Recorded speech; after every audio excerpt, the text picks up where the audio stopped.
And tonight we've got a special guest. We have Crystal Clayton, the captain and co-founder of the women's team. How are you, Crystal?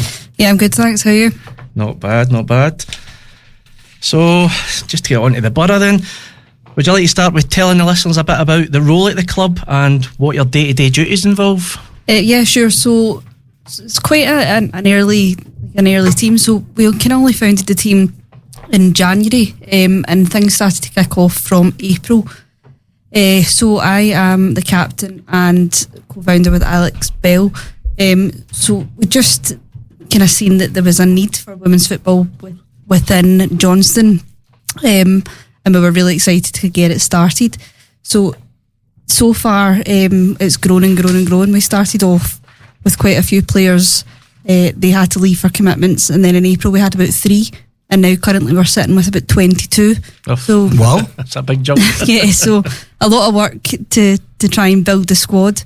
But currently we've got a really good, strong squad, and everyone just enjoys coming down, training and getting together. It's never easy getting these things off the ground, to be honest, and it'll grow arms and legs before you know it, and you'll go strength to strength. But at the start I always found it very, very difficult getting players in, getting the thing off the ground, everything registered. It's a bit of a nightmare, isn't it? Oh, definitely. I mean, it takes up so much time, but it's definitely worth it, and it's great just to see a bit of progress now from where we were to how we are at the moment, and I can just see good things keep coming. Yeah, that keeps you going as well, doesn't it? Once you see things starting to move a bit, you get a bit more excited, and it gets you that second wind to keep going. Oh, definitely, and there's so much like commitment levels with all the women, and there's such a good buzz and a good atmosphere with everyone, and everyone's just like ready and willing to go. Yeah. So is the club affiliated with the main club right away, or giving support, or do you have to find your own funding and backing to begin with? I mean, obviously we've got the affiliation with the wider club and the community club, but we try and sort of do the funding on our own, but we do have strong connections within the main club, which has kind of helped source some of the funding. I suppose it's good to have somebody backing you like that, isn't it? Oh, definitely. That's what Johnstone Burgh is all about. It's all about togetherness, the community, and getting everyone involved from early years now to women to the men's first team. So what about, have you managed to enter a league? What's the league like? Yes. So, well, we kind of just narrowly missed out in entering the West this season. So we're joining the Women's Rec 9s, which is starting on the 14th of November. So we're registered for that. So everyone's really excited to get that started. So of course, a couple of weeks' time and we'll be playing regular football. So what nights do you train, and what days and times are your games usually played at? So we train on a Monday up at the Johnstone Hub between 8 and 9, and we also train at Seat Hill on a Thursday from 8 till 9:30. So far for the league that we're joining, the games will be Fridays. So we'll have a home game one week and then an away game the following week. Do you manage to get like everybody playing? Is it rolling subs? Is it? Yeah, so I mean it's rolling subs, but we do have like a really good strong squad that are there every game, and putting that commitment level in. But definitely we can have the rolling subs, which is great because it's good to give people an opportunity to play. Some of the girls haven't even played football before, so we've been trying to knock in quite a lot of friendlies just so that everyone can get a shot and just have a feel for the game. Definitely. I was going to say that. Do you have a bit of kind of development squad as well, where you try and get them in just to get them involved? Yeah, definitely. I mean, some of the girls just started off for fitness, never kicked a ball before, but the improvement is phenomenal from each and every single person. That's what it's all about, isn't it? The progress, again, that makes you keep wanting to go as well. Once you see somebody that can kick a ball, able to actually play a game of football, I think it's actually better than winning. 100% it is. It's really good, and it's honestly like our own wee community. Like we always say this amongst ourselves, it's like a sisterhood we have. Like everyone just is there for each other, pushing everyone on, making sure that everyone's on the same page, and also making sure that we're all comfortable and feeling like we're achieving something as a unit. Oh, definitely. What age do your players need to be to join, and is there plans to expand with more teams for different age groups in the future? The current is just 18 and over, but definitely we've got big plans. We kind of initially started off as trying to get the youth involved, but it was difficult simply because there was too much in an array of age groups within the girls section. So we've kind of jumped ship a wee bit, and we're going to do the women's team and then have a reverse pathway, so that then hopefully the young girls can see that there's a way forward and somewhere that they can aspire to be in the future. So get the women's team up running. Once it's up and running, you can look at all the other paths that that's 100%. Good, yeah. So like Mark said, like Mark said to us the other week, Ricky, once you've got that kind of stability, these players that are playing with you now will break off and help the youth as well. Yeah. And start take other teams. So yeah, that's the plan. And as I say, everyone's on the same page with the aspirations that we have for the club. Yeah. And there's so much excitement about it. Of course, with the new plans up the borough as well, there's going to be plenty of room for you. Oh, definitely. Hopefully, that's the plan as well. So just get a bit of space up there, and the opportunities are endless, to be honest. Yeah.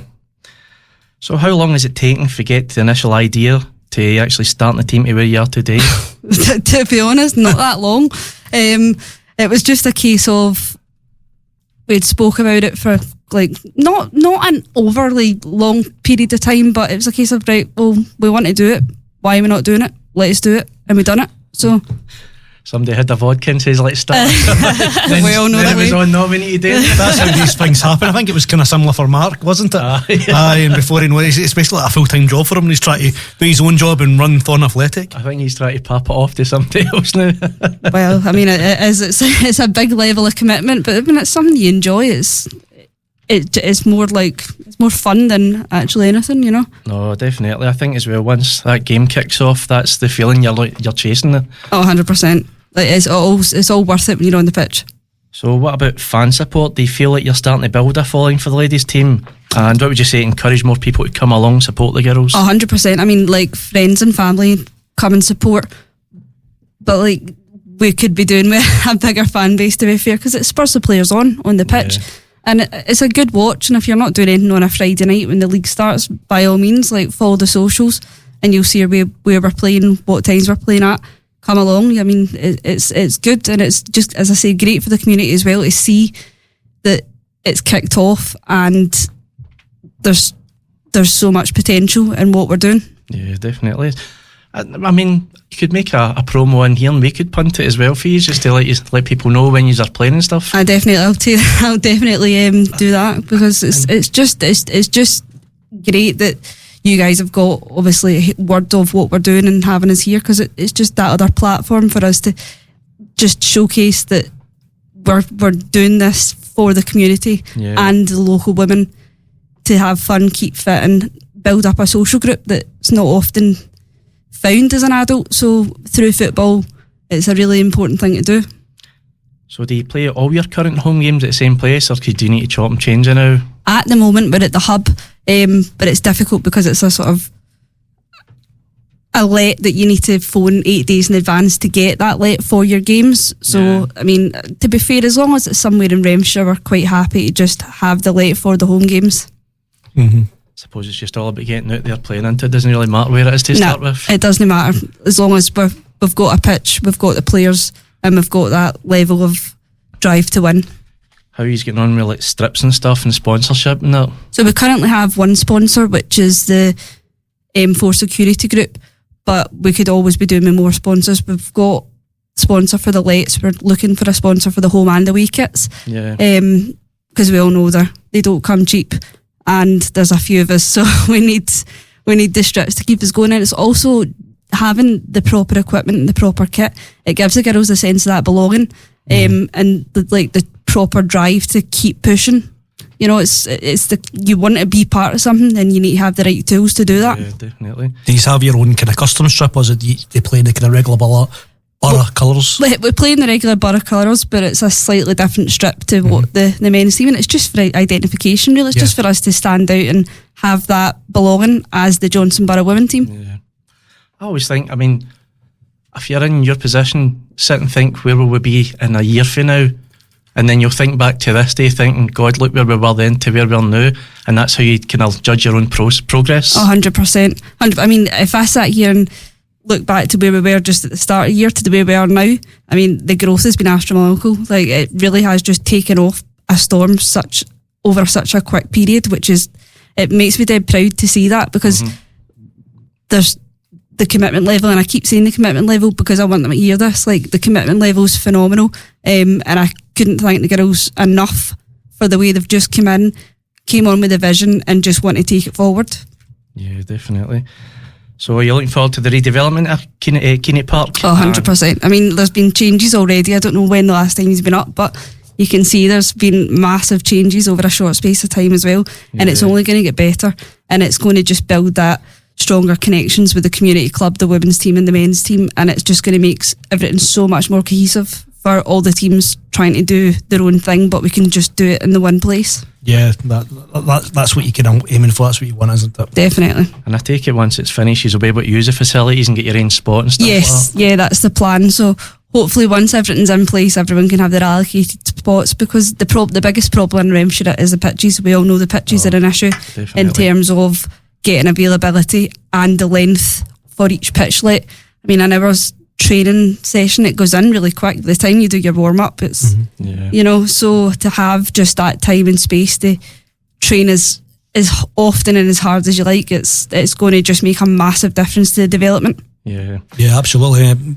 It would be quite successful for you, so hopefully that happens pretty soon. Yeah, I know they've got all the planning permissions in for various things, so these things take time. Of course it does, but it's always worth it in the end. Absolutely. Once we get there. Do you know as well, doing the boys team years ago, I thought, I don't know if you know Billy Hillcoat. Yeah, I know the name, yeah. Billy used to run a team. He was the year younger than us, and I was talking to Billy, and they actually managed to get the Keenney Park rented out to us for games after them on a Saturday. So see the difference for getting the boys into a stadium with a tactic board and a changing room.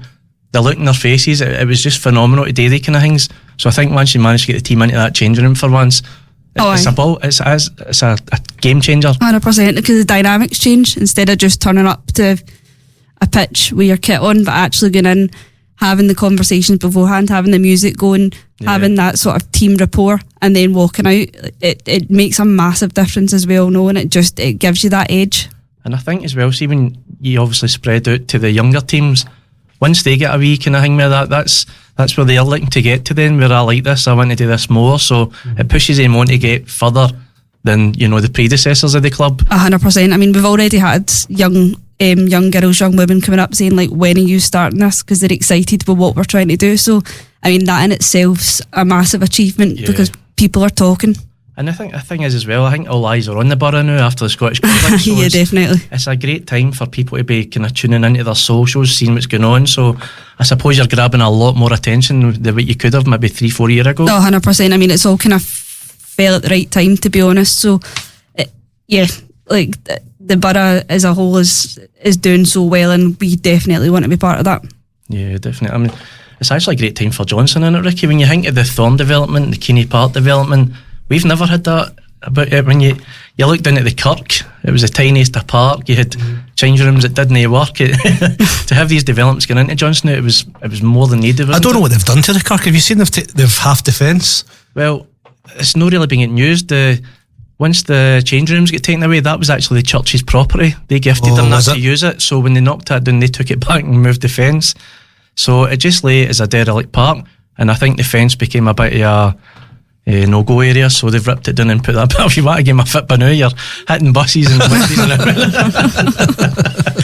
I mean, that big fence was to stop people climbing in, to stop the ball going out, and now you've just got this wee dingy fence in there. So, and finally, how has your own journey been in terms of dealing with the SFA, running the club, navigating all the politics that comes with football?